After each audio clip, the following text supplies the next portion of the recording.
it, I feel like someone like yourself, Randy, your brain, it must be like, you know, Alexandra Library, because you've read so much stuff, all from varied fields, and you're trying to find some patterns in between, and you're on the cutting edge working with the top guys. There are quite a few people that listen to us that are more on the beginning of their journey. There's my library back there in the midst There of we go. Yes. my mess right there. So you can see what I'm dealing with up here. Oh, got a little wire there. That's my SMO2 sitting there. Um, but yeah, that's and this whole section right here is all my physiology, strength training. Well, actually, these here, then nutrition's all over here. Political science and marketing and everything is in there, and this is all junk reading. It's kind of fun for the head. So that's that's Randy's mess right now. He's trying to go through to try to figure out what to throw away. So much stuff to throw away. It's amazing. But yeah, your brain kind of gets it has so many pieces to the puzzle in it. And that's why if somebody asks me something, I'll have to go think about it for a bit now and go find it and come back because it's not just readily available anymore, like it used to be. I mean, I used to probably be able to tell you what page stuff was on in a lot of these books, but no, not anymore. Now I can't find the damn book. It was pretty obvious. Um, because I just put them all up there about 3 months ago to start coordinating them, and I forget where I put everything. I have a feeling that it's probably over there with some of my my EFT books and stuff are on a different shelf. I think it's probably on that shelf. But yeah, it's the kind of stuff as a coach, at first you're looking for X's and O's, you know, you're running down that X's and O's wormhole, trying to X and O the other guy better. And then you're looking at the technical aspects, of my case, track and field, and you're trying to get better at your eye and better at your training, better at your microcycle and mesocycle development. Then after a while, you say, screw it. Then you're looking at what what makes this person tick and how can I get them to tick better, you know? Because in the end, majority of us working at the elite level are probably all doing pretty close to the same stuff. Um, with the exception, of course, of the weight training. I mean, guys are starting to ask the question more and more, which is kind of interesting. For me, I was sort of all alone for 30 years, using Kaiser and doing stuff. I mean, starting in 1983, you know, and then I got Raina turned on to it, and he outfitted his whole gym with Kaiser, and his results speak for themselves, and then you see different NFL teams come and go, and yeah, you get the guys who still wrap their heads around strength only. And it's like, dude, you got to step into this century. You know, this is there's no doubt that strength is still first. It's still number one. But you can't mistake strength for power. And a lot of people do. To this day, they still do. That's my lecture for the day. So, no, no, you're not even you're You are. not even close. You're not off the hook that soon. So we I asked the question last time, and I want a deep dive into how and why you started doing the contrast sprints. How did it originally start? How did you think of doing it? How did it evolve? Talk me through that process. I want to Mm, know all about that and where that's your brain was and where it is today with it and it's a how and long why time you ago. use it. It's a long time ago. Um, Let me think. When did we start first using sleds? Obviously, for me, although I was never a good football player, um, although I was a pretty decent athlete, I just never got to play football much.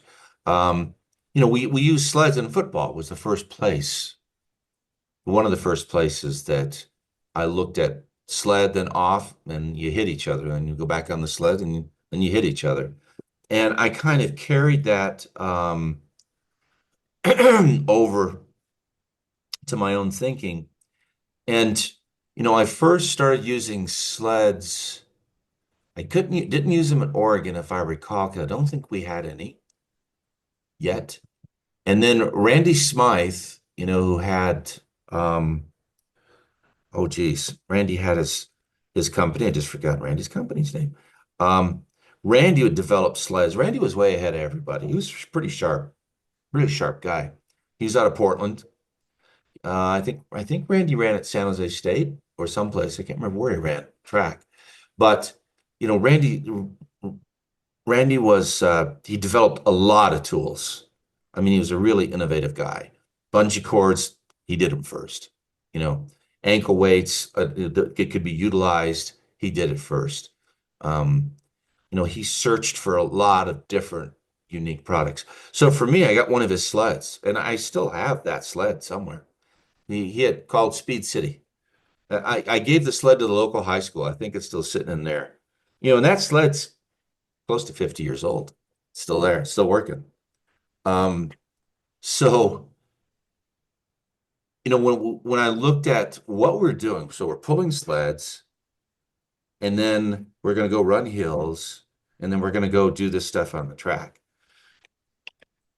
In my head, I started to look at what did it feel like when you did something, like bench press, and you went and picked up a basketball and tried to shoot, and you shoot the ball over the backboard because you have all this newfound neural ability, which you haven't learned to control yet. And that's kind of where the concept started to come from. I'm pretty sure that somewhere in the middle of that, somebody else was doing it besides Randy. And contrast training alone sort of came out of me coaching the triple jump as well, because you're doing jump training and then your sprint training and your jump training within your sprint training. And I just carried it over from there. You're asking me to think back to 1979 or 80 or 81, somewhere in there. And by the time I arrived at Cal, I was doing it pretty much full time. We were running with some relatively heavy sleds with the women, at 50% body weight for them, if not more sometimes. But we were running on the track, so it was, very little friction. And on the wet grass, less friction.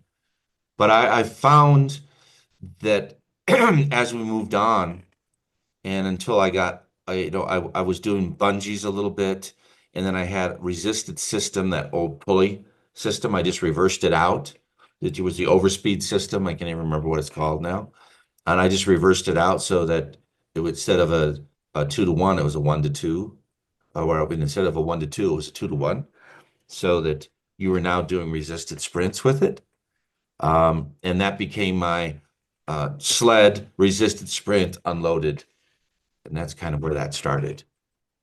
And we're talking 1985, 84. It's not something new. It's for sure. It's something to develop. Then when the 1080 came along, when Rolf brought that to me in 2000, well, we met in 2012, and he was displaying his quantum at Exos, and I was there at the time.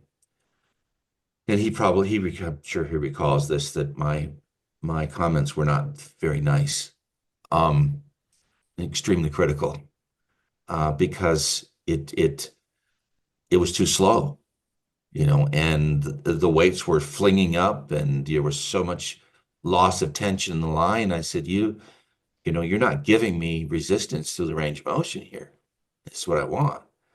And of course, then he went back to the drawing board, and they started changing the velocity and things on it. But when he brought me the 1080, or when I first saw the 1080 in 2000, I don't know what year it was.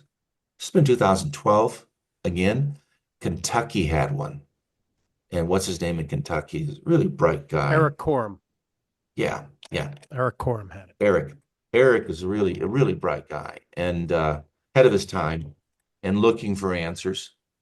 And so I was there with Kaiser, trying to help him with answers. And he showed it to me, and I was like, okay, been waiting for this. There's been different sort of versions of it, but that once that came out, and then I could start to see what was happening. I mean, you can pull the sled, and I used to put a luggage thing on the sled on the rope so I could see how much resistance there was. I'd jog along and look at it. It's stupid, you know. I mean, Tony Wells was doing freaking driving his car around the track, um, pulling people. I mean, it's crazy. But we were just trying to do stuff. We were Yeah. reading Russian literature that was talking about all this stuff, and we're thinking, all right, we'll try it. Let's jump off that building. It's about 10 feet, I mean, or something stupid, but we didn't get that dumb, fortunately. Um, but we were looking for answers to get better. And the contrast training became an answer for me. And I've used it with everybody since. And it's worked on everybody. Well, now, I don't do it, and I'm heading in Sweden on Wednesday. I don't do it heavy like these guys suggest. I do a heavy sled, but only for about 7 steps. And then when I use a 1080, I'm looking for a velocity profile. I'm not doing a force velocity profile. I'm looking to see where does that that combination of force and velocity work best. And in the sprinters, it appears to have been somewhere between 11 and 13 kg, not 16 and above, not to gear 2. It's too slow. It's not what we do for a living. We need to be able to move those limbs fast still, and apply the force. So I don't think that I've ever had any evidence outside of what happens on the track, which is the best evidence you can get. But when I see people do these studies these days, and one, if they're not working with elite athletes, or they say elite athletes and they're running 10.6, I'm like, wrong guys, sorry, um, or they're not using elite athletes, or they're doing something that just doesn't look right in their technique for it. For their what I mean by that is their research model. It's like, come on, guys, bring us something we can use at this level. And you've heard me say this before. The scientists are usually behind us, and we're asking them to answer questions that we don't have answers for, but we have results for. Like, we're getting this result. Why? And that is that's been the bane of my existence to a degree, because I've kind of been ahead of the curve a little bit. When I pull out my workouts, well, actually, Rena pulls them out once in a while when we chat, and he'll pull out the stuff we talked about in 1989. And he says, dude, you were talking about this in 1989. Here's the lecture. I was there, and he pulls it out and shows it to me. And I'm thinking, God, was I that smart back then?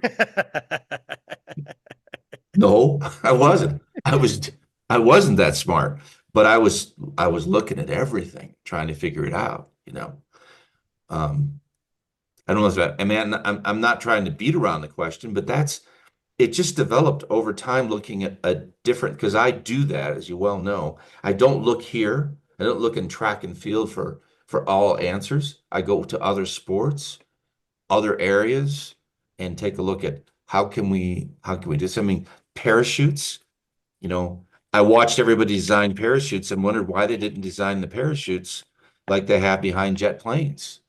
Nobody was designing those, And if they had, then we would never have this problem with air dumping out the side of the parachute, because parachutes are basically velocity specific.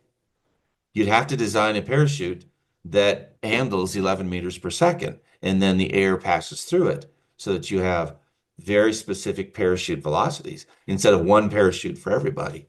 And that's where we end up with these parachutes going all over the damn place, because they're not designed for that velocity. It's if the parachutes were like that on the back. I'm sure this happened. I've never seen video of it. I'm sure they tried just a regular, I mean, well, they did. I mean, they changed the parachutes for the soldiers because they were just whoop, whoop, boom, and they were hitting the ground in the middle of their swing, and they lost a few of them that way. And so they changed the parachute so that the air at the velocity they were dropping was proper, so they could come down appropriately. These are this kind of dumb stuff you think about when you're trying to make changes without using drugs. When you're trying to find a way down the path without resorting to what you can see other people are doing. So go now. I thank you so much for that history lesson. That was I really appreciate that. Go into what it is that actually evolved into now, and what you're considering with, let's say, the 50% body weight or the 30% body weight, and then you go into the next drop off, because you'll do the full stack, half stack, and then unresisted completely, right? How did you come up with those numbers? Are they general numbers, or are they specific to each athlete that you're working with? They'll be specific to each athlete's ability, and they'll grow, and we start them out marching. So they start out marching, not trying to sprint with it or run with it, just marching, range of motion marching, so that it's actually a strength movement. And then eventually we'll get that to where they're like, Su on the indoor tracks or on a rubber surface. Su got up to about 60 kg. He weighed 70. It was 120 pounds. But he was moving 120 pounds. He was sprinting with it. I mean, that's how powerful he was getting. But he didn't get there right away. It'd take 6 months, 7 months to get there. But then we would drop him down to 13, because I never went over 13 to 14. I tried, and it was just a disaster. It was just, this is like, I'm going to hurt him. And your first thought is do no harm, of course. And with your pro athletes, you can't. So I started looking at what's the, we always hear this, but what's the minimal effective dose, which also happens to be the maximal effective dose, if you really understand it. Because the other ones are, where do you start moving into potential harm and still get results? And so, with the sprinters in China, which is where I had the 1080, I guess it's where it was. With the sprinters in China, we're looking at 11 to 13 kg before it starts getting to be a problem. And then because I can see the power leaks and I can see them get amplified, then I know I've gone too far. And I bring it back to where I can no longer see the power leaks. And that's my point. Are you looking for power leaks in the graph? Are you looking for power leaks in the graph? Form? In the graph. Both. So the graph, I use the graph to show the athletes. Yeah. I can see, and you can see it in slow-mo, but the graph tells the athletes, hey, I'm not talking through my other orifice. I am talking to you about you, and here's where it's happening. See this here in the graph? Now let's look at it in video. This here is this here, So it just gives them accountability, and that also helps them, encourages them and shows them how to make the change. With these 3 steps that you're doing, so from heavy to medium to unweighted, are you doing multiple reps on each stage going through so that they get used to the sort of coordination of each weight, or are you going 1 rep on heavy, 1 rep on medium, 1 rep on unweighted? For lack of anything scientific, but mostly to move people through, we usually do 2 on, then we do 2, and then we do 1. So we go 2, 2, 1. 2 sleds, 2 1080, and 1 off. And that 1 off will change in length as we go, meaning even within so we'll go 15 meters, or we'll go 10, 20, 30, or we'll go 15, 30, 45.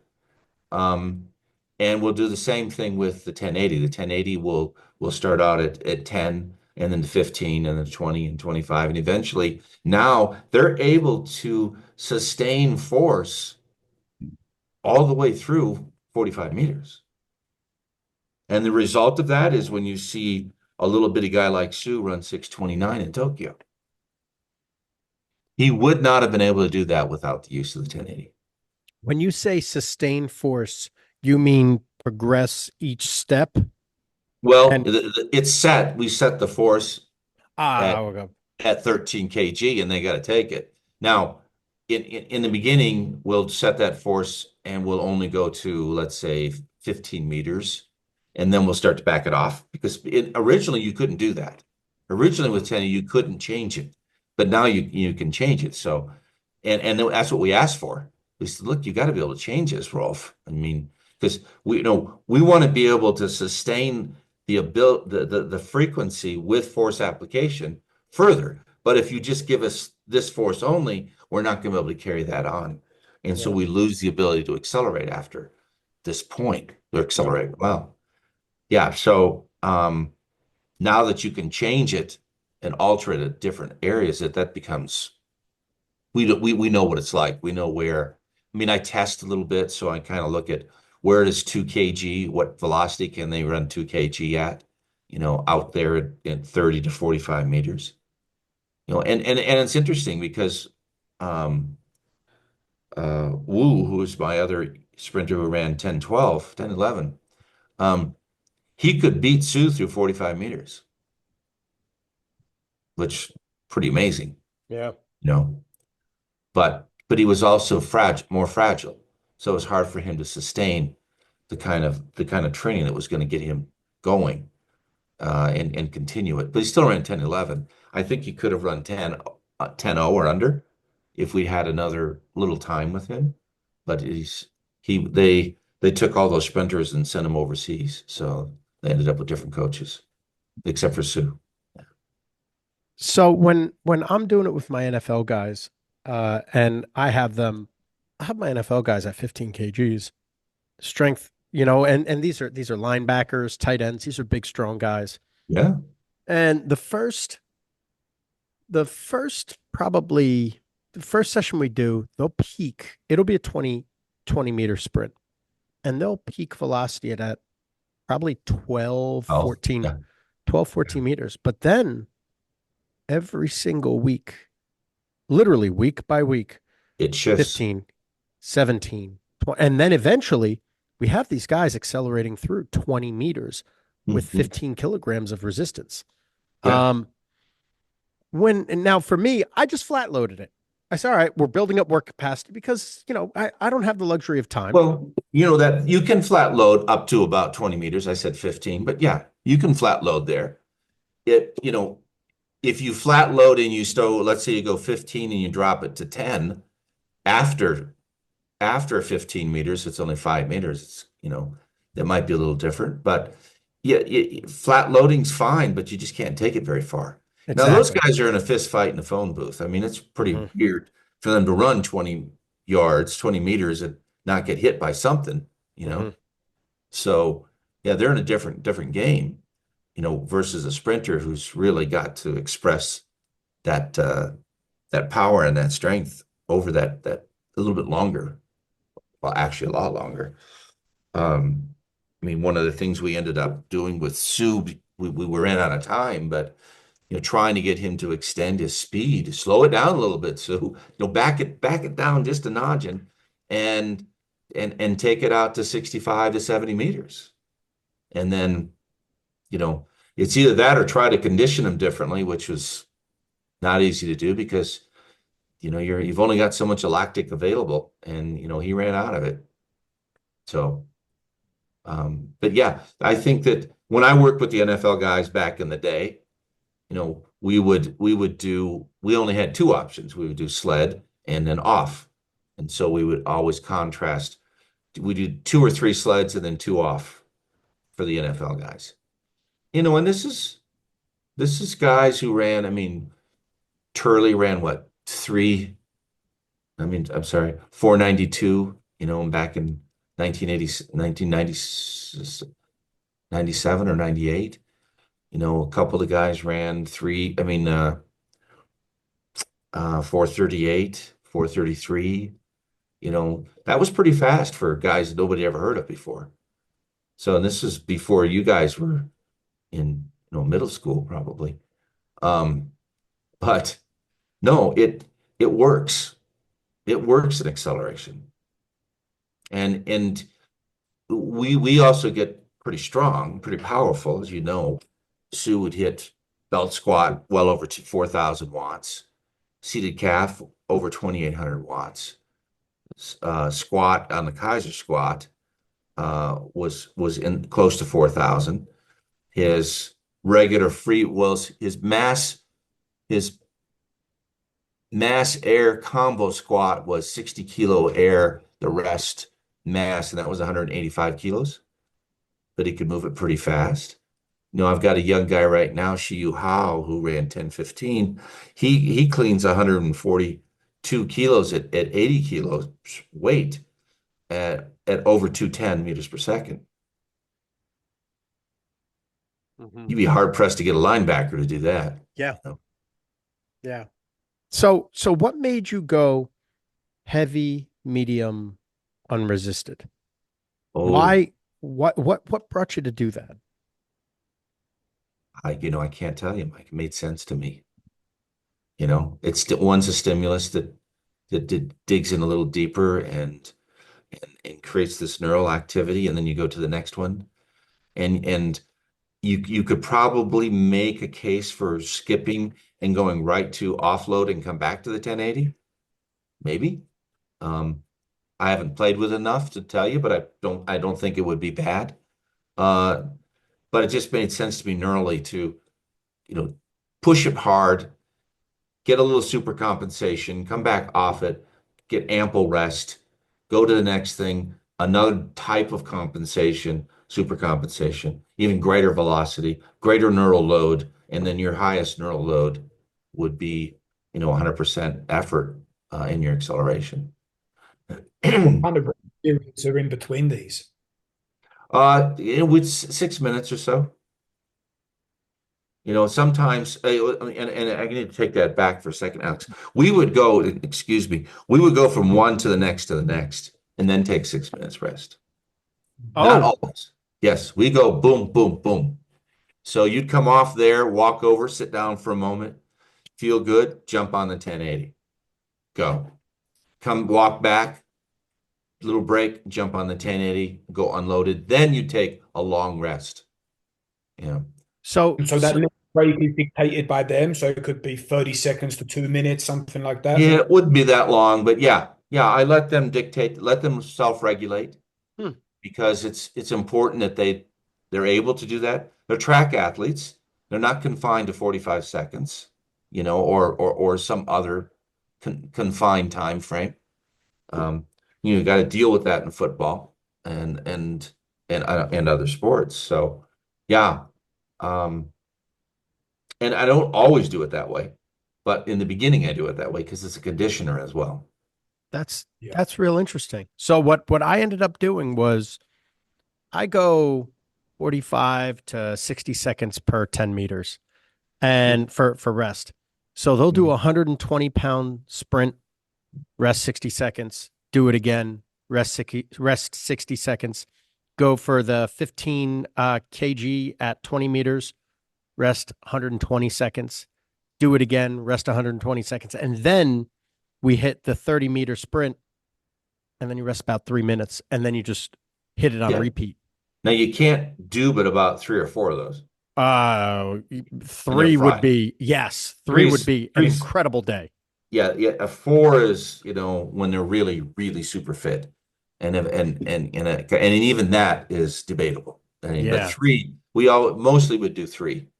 Later on in the year, we do 2, but the majority of the time we do 3. I'd program 4 and let them go for 4. If I knew the next day I wasn't going to have to worry about it because we're in the pool that night anyways, and we're probably the next morning having a full rest.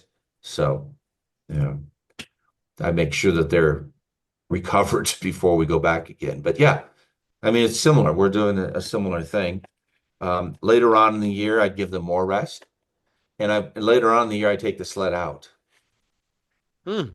And it's funny, I say that because Raina and I both last year before, put the sled back in more. We went back to more sled and less 1080, and not less 1080, but just more sled. How are you Because monitoring the sled? time, Yeah. this is time. Yeah, there's really not many other ways to monitor besides that luggage thing in the middle. Yeah. You can see exactly how much, and you got to have a real heavy one. I mean, they do make, you know, weights so you could just slide it right on and hook it, and so you can see exactly how much load is in the middle. But um, we just both figured out at the same time, not talking to each other about it, that the they needed to overcome resistance better. And the 1080 wasn't doing that well enough. It's only for block clearance and only for 1 foot of block clearance, really. Yeah. You know, it's just the front foot. But we use this, and I developed a sled back in the 80s where you'd pull the sled over the top of the blocks. So I had somebody make that for me. Now they're pretty commonplace, I think, but it was a big, huge thing, and you just get in the blocks and just pull it right over the top. So that was how we did it then, and then of course in China I can get things made cheap, so I had to make me a couple of those there too. So we started doing block starts with the sled and block starts with 1080 and then off. And So then originally how? go Oh, ahead. No, didn't that's know right. me. But how comes then you're only going for one of the unweighted sprints when that's like the thing that we mostly wanting to improve and to put all of that That PA? changes in time. That changes in time. I only do one because the chance of injury is so great when they're first starting. Hmm. Yeah, I don't want to take that chance. I'd rather undertrain them than overtrain. I'd rather Mhm. not push them. Where if I imagine if I was in rugby or something else, I'd probably do more. But even at that, you still have to look at the damage you're doing, because we could just never forget that exercise in and of itself is a damaging process. There's nothing good comes out of exercise until you rest. Yeah. You know, and then you improve. So I try to not hurt people. So instead of contrast, have you ever done just 15 kg or 10 kg or whatever it is and just stuck with that one weight for the entire block and then Oh, progressed it even heavier for the entire all the block and not time. done anything unresisted? No, no. Well, I always do unresisted. So that just it's track. We always do it, but mostly unresisted. Like in the beginning, unresisted is range of motion. Then unresisted is range of motion frequency. Then unresisted is totally tech. I'll put it all together so you have a technical model. Um, so yeah, I mean, I'll stop doing the sled, in probably the end of January. And then I'll bring it back in again after March for a little bit. But we will do mostly 1080 work after that, and just block starts. You got to let that nervous system come back and come back and come back, until it's all the way back. And God, it's really amazing how much rest that actually takes. Mm. It's still, I mean, it's crazy how much rest it takes to really get somebody back to normal. And the hard part is you got that, I call it DOPS, but you have that delayed onset of peaking. So you start out, you're pretty good, and then all of a sudden you drop down, and in 10 days, 2 weeks, you're like crap. And everybody freaks out. Like, uh-oh. So what do? You go back to training again and you really screw yourself. Instead of at some point in the year, you have to stop everything and just do technical work, and see how long it takes for you to come up and hit your peak. You got to know that. And the only way you can know it is a little bit of stimulus, of course. But throwing, let's say, becomes your stimulus, or sprinting becomes your stimulus. Racing becomes your stimulus. And is you have to take some point and do that. So you know, okay, it takes me 8.5 days or 9 days, and I'm back up, you know. Now I'm back up to where I was. Now, when do I supercompensate? How long does it take me to supercompensate? You know, it's hormonal, it's male, female, it's how much I mean, there's so many things. And you're never quite sure which one is the one, you know, that's holding you back. Usually I use the weight That room to must, hold us back, by the way, I should say that. I control that with the weight room, not with running. Some coaches use running, and I'm not sure I'm right, but you know, so far it's worked out pretty well. In the jumps, I control it with jumping, not with the weight room. A little different. that must be so hard to predict because I guess also it changes over the years, no? Or is that Mm. purely just genetic? No, it changes for sure over the years with training age. Yeah, without a doubt. It takes less time usually. But I mean, in general, if you get guys that are really sympathetic and really elastic in nature, it takes them shorter time to peak. And, you know, guys that are, let's say, 50-50, fast twitch, slow twitch, or somewhere in there, it takes them more time to peak. Maybe upwards of 3 or 4 weeks even to hit Huh. their final peak. I mean, it's quite a bit of time. It's not, you know, usually you don't see people coming right out of the box and running a PB normally. Sometimes, but and if they do that, then that's that PB, but there should be more PBs, you know, after that. Um, we're getting pretty good at keeping people at a pretty high level now in training, and then just letting them go at the end. Whereas before we dig a deeper hole and then we'd come out. So that's an art. It's also difficult because you could be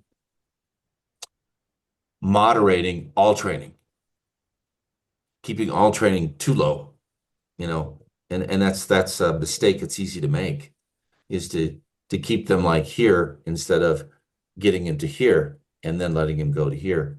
Um, you know, and you hear people say I'm a generalist. You know, I mean, I think Danny says that. I'm not, if I recall, but you know, they do a lot more general training, and they just let that stimulus come with racing and a few other things. Yeah, the timing of the supercompensation period. I mean, shit.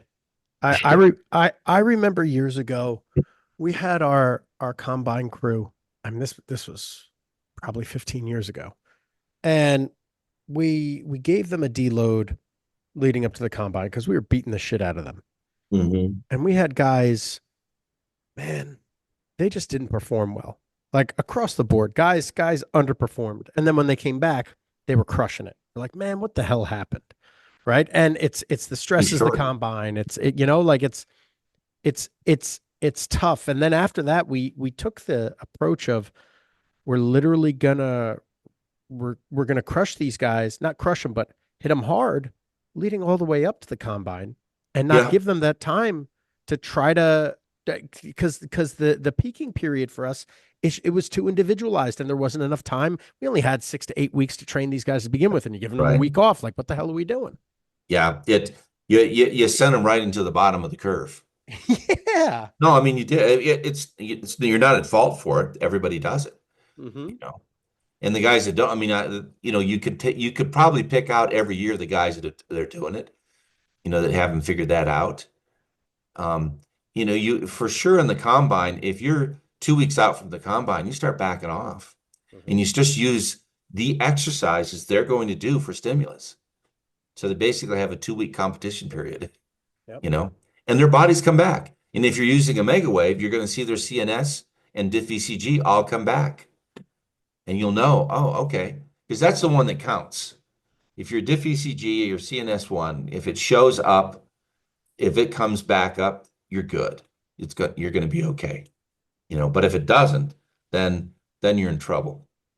I mean, I had a triple jumper one time who I thought we were training him really well, and we were, but the problem was he was, I don't want to use this term because it really sounds horrible, but I'm going to say he was a filly instead of a thoroughbred.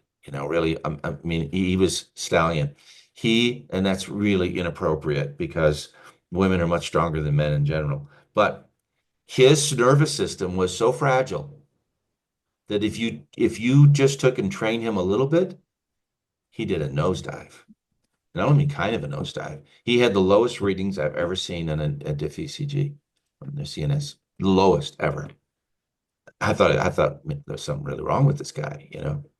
Um, and so you had to give him high stimulus over longer periods of time, meaning high stimulus, long rest, high stimulus, long rest. And but you had to figure that. If I didn't have the OmegaWave, I would have never figured that out. So yes, so that was my next question was, how are you profiling these guys? That's it. Yeah. You have to use the OmegaWave, and you don't use, I mean, you look at parasympathetic, sympathetic, just to make sure you're not destroying them.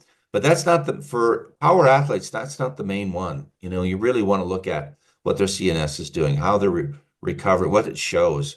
And that's my main test that I monitor with sprinters. You still have the old school OmegaWave? I still have one. It's in China right now. I don't use it much anymore, but I just use the app, which I've used for years now. But it gives me the information I need. So you like the app? You think it's worth me Well, I investing in? I mean, I use the app and look at what's happening in the brain, and the brain reveals pretty much all. So if they're not able to recover, and it gets a little dicey with some people because you can have anaerobic systems down, aerobic systems up, and CNS high. And they go out and they feel like crap, because they have not let that anaerobic system come back. And I'll tell you, the aerobic system recovers pretty quickly. Yeah. Unless, of course, you just dive. I mean, you really destroy yourself. But the anaerobic system, not so much. It takes a while for you to peak somebody anaerobically takes a while. Can't tell you exactly how long. I can tell you it's probably more than 5 days. Yeah. You have to be close to that. So I use it in our sprint workouts. I'll go, that hard day, and then I'll OmegaWave and come back and say, oh, okay, they're ready. And day 4 days away from that, they're ready to go again. Do you OmegaWave before and after sessions? I don't do it a lot after. I've done it more after here actually recently with an athlete just to show them what they were depleting, because I was trying to get some control over their craziness. But yeah. But next morning, I mean, you're just going to see that they're either recovered or they've adapted or they haven't.